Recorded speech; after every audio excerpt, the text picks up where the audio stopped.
Hi, എല്ലാവർക്കും എൻ്റെ പുതിയൊരു വീഡിയോയിലേക്ക് സ്വാഗതം. അപ്പം ഇന്നത്തെ വീഡിയോ എന്ന് പറയുന്നത് ഒരു കുക്കിംഗ് വീഡിയോ ആണ്. ഞാനൊരു പായസം ഉണ്ടാക്കുന്ന വീഡിയോ ആണ് ഞാൻ നിങ്ങൾക്ക് കാണിച്ചു തരാൻ പോകുന്നത്. അതിന് മുന്നേ തന്നെ എൻ്റെ ചാനൽ ആരെങ്കിലും പുതിയതായിട്ട് ആരെങ്കിലും കാണുന്നുണ്ടെങ്കിൽ ചാനൽ സബ്സ്ക്രൈബ് ചെയ്യണം. എല്ലാവരും കാണുന്നുണ്ട്, പക്ഷേ ആരും സബ്സ്ക്രൈബ് ചെയ്യുന്നില്ല. അപ്പോൾ പ്ലീസ് എല്ലാവരും ഒന്ന് സബ്സ്ക്രൈബ് ചെയ്യണം. അപ്പോൾ നമ്മുടെ ഒരു ഉരുളി വെച്ചിട്ട് അതിനകത്തോട്ട് 2 ടീസ്പൂൺ നെയ്യ് ഒഴിച്ചു കൊടുക്കുക. എന്നിട്ട് 600 ഗ്രാം സേമിയാണ് ഞാൻ എടുത്തിരിക്കുന്നത്. അത് ചെറുതായിട്ട് പൊടിച്ച് അതിനകത്തോട്ട് ചേർത്ത് കൊടുക്കുക.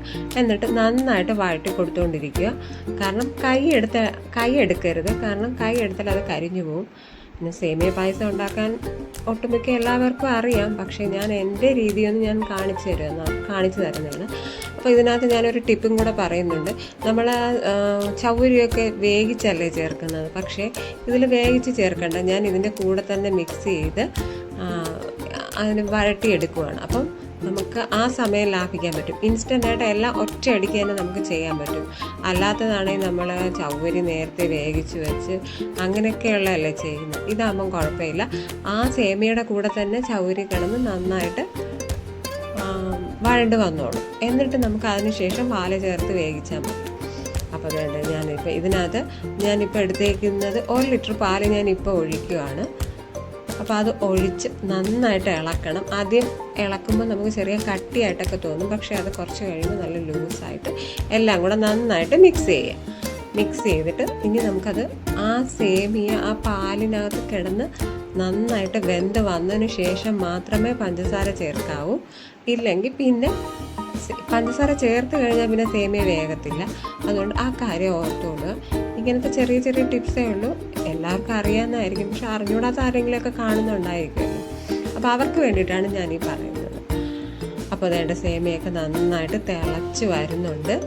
അപ്പോൾ നമ്മൾ വീണ്ടും ഇടയ്ക്കിടയ്ക്ക് ഇളക്കി കൊടുത്തുകൊണ്ടിരിക്കുക, അല്ലെങ്കിൽ അടി പിടിക്കാൻ ചാൻസ് ഉണ്ട്.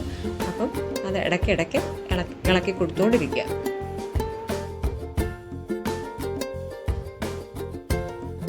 അപ്പോൾ നമ്മുടെ സേമിയൊക്കെ നന്നായിട്ട് വെന്ത് വന്നിട്ടുണ്ട്. ഇനി പഞ്ചസാര ചേർക്കാം. പഞ്ചസാര ഓരോരുത്തരുടെ ഇഷ്ടത്തിനനുസരിച്ചാണ് ചേർക്കേണ്ടത്. മധുരം വേണ്ടവർക്ക് പഞ്ചസാര കൂടുതൽ ചേർക്കാം, മധുരം കുറവുള്ളവർക്ക് പഞ്ചസാര കുറച്ച് ചേർത്താൽ മതി.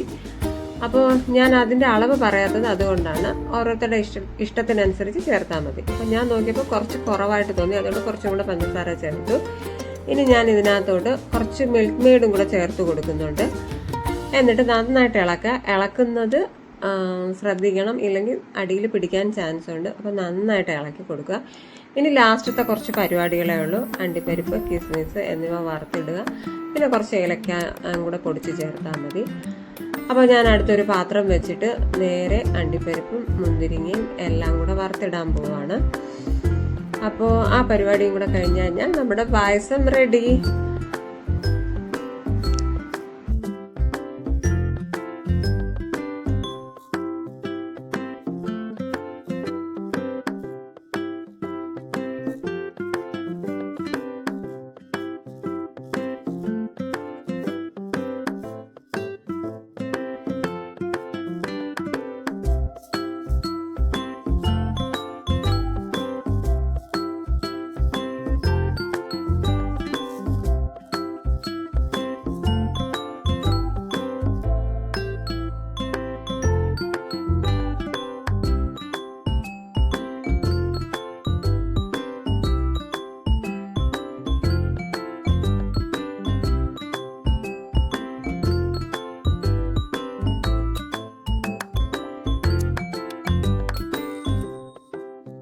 അപ്പം ഇങ്ങനെയുണ്ട് എൻ്റെ റെസിപ്പി. ഇഷ്ടമായെങ്കിൽ ഷെയർ ചെയ്യണം. അപ്പം ഓണമൊക്കെ വരുമല്ലേ, അപ്പം നിങ്ങളും ഈ ഒരു രീതിയിലൊന്ന് വെച്ച് നോക്കുക. എന്നിട്ട് അഭിപ്രായം കമൻ്റായിട്ട് രേഖപ്പെടുത്തണം.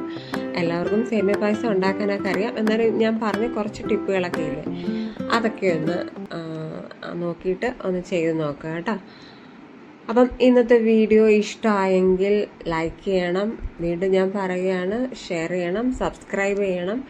എങ്കിലേ എനിക്ക് തുടർന്നും വീഡിയോകൾ ചെയ്യാൻ കഴിയുള്ളൂ. അപ്പം ഇന്നത്തെ വീഡിയോ ഇത്രയേ ഉള്ളൂ. അപ്പം അടുത്തൊരു വീഡിയോ ആയിട്ട് വരുന്നവരെ ബൈ.